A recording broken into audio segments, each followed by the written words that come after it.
आज मैं आपको एक ऐसी स्टोरी बताऊंगी जो हमारे देव होते हैं। आपने सुना होगा कि देव बचा लेते हैं कभी कभी नेगेटिव एनर्जी से, या फिर देव हमारी रक्षा करते हैं। हमारे घर के जो पूर्वज होते हैं वो हमारी रक्षा करते हैं। बट एक ऐसी स्टोरी बताऊंगी कि अगर वो नाराज़ हो जाए तो क्या क्या हो सकता है। तो स्टोरी कुछ ऐसे स्टार्ट होती है कि पारुल एक लड़की होती है। तो पारुल ना सब कुछ सही चल रहा होता है जब तक वो 10th क्लास में होती है। सब कुछ उसकी लाइफ में सही चल रहा होता है, बहुत नॉर्मल लाइफ जी होती है। बट जब वो 11th में आती है ना, उसके साथ नेगेटिव चीज़ें होने लगती है। और इस हद तक नेगेटिव चीज़ें होने लगती हैं कि वो चीखें मार रही है रात को, उसके हाथ पैर मुड़ जा रहे हैं बहुत देर देर के लिए। मतलब कि जैसे 90-20 में नहीं होता कि वो पूरा बॉडी को बेंड कर लेती है, या फिर उसके हाथ ऐसे करके पूरे पीछे जा चुके हैं, पैर पीछे जा चुके हैं। ऐसा बिल्कुल सेम पारुल के साथ हो रहा था। वो अपनी लाइफ से इतना ज़्यादा परेशान हो गई थी ना, और वो किसी को बोलती थी ना यार, मतलब किसी को सबको पता था। उसके पेरेंट्स उसके लिए ठीक कर भी रहे थे, बट उसके जो बड़े भाई थे वो सब सोचते थे ये अपनी मनमर्जी करवाना चाहती है, इसलिए ये नाटक करी, ये सब झूठ है। बट उसको ही पता ना वो किस चीज़ से गो थ्रू कर रही है। तो बहुत ज़्यादा इलाज चलता है। मतलब इसकी भी बहुत लंबी स्टोरी है, बहुत सारी स्टोरीज हैं जो आपको कभी दूसरी वीडियो में बताऊंगी। बट ये क्यों हो रहा था मैं आज आपको ये बताऊंगी। इस स्टोरी में बहुत ज़्यादा इलाज वगैरह चल रहा था उसका, ठीक है। तो क्या होता है ना, बीच में एक बहुत बड़े सिद्ध आदमी को बुलाया जाता है, ठीक है। वो पूरा ढोल वगैरह, मतलब वो नचवा के, जो भी था उसके अंदर उसको नचवा के बुलवा के, या बहुत सारी टेक्निक्स उन्हें आती थी, बहुत सिद्ध बंदे थे वो। तब उनसे उनको पता लगता है कि उनकी फैमिली में ना, मतलब बहुत साल पहले दादी की भी जो सास रही होंगी, उनका ना एक बच्चे की डेथ कर गई थी, ठीक है।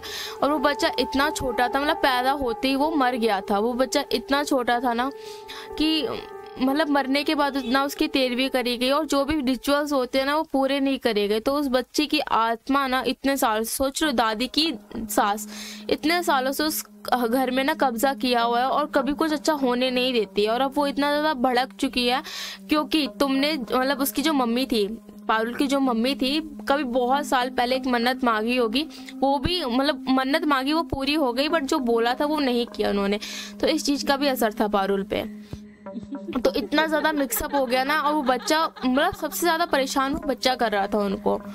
तो अब क्या हुआ ना कि उसकी मम्मी ने क्या किया, वो जो उस बच्चे के लिए ना स्थान बनाने के लिए बोला कि इस बच्चे को अलग से घर पे स्थान दो। अभी अगर तुम इसको स्थान दे दोगे ना, तो ये बच्चा तुम्हें परेशान करने की जगह तुम्हें हर चीज से प्रोटेक्ट करेगा।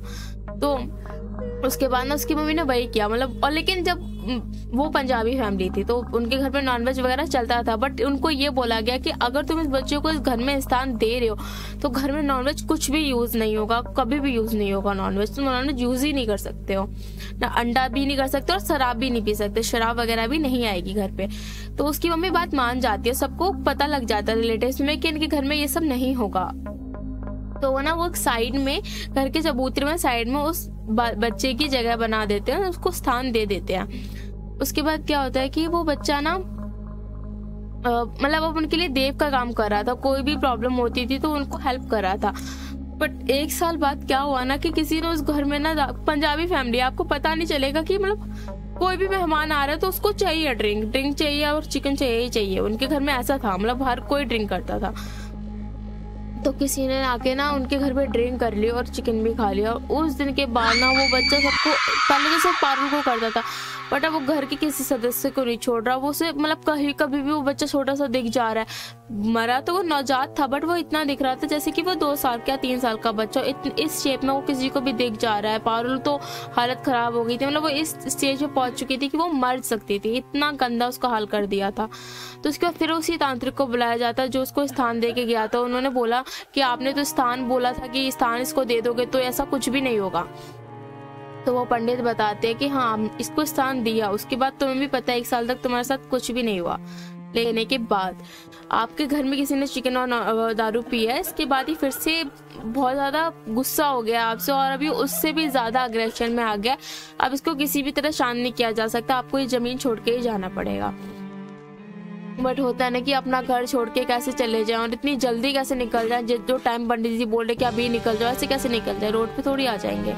उसके बाद उन्होंने कम से कम 2 महीने तक वो इतना सब कुछ झेला। बट पारुल को भेज दिया गया था वहां से, क्योंकि पारुल पे बहुत ज्यादा असर हो रहा था इस चीज का।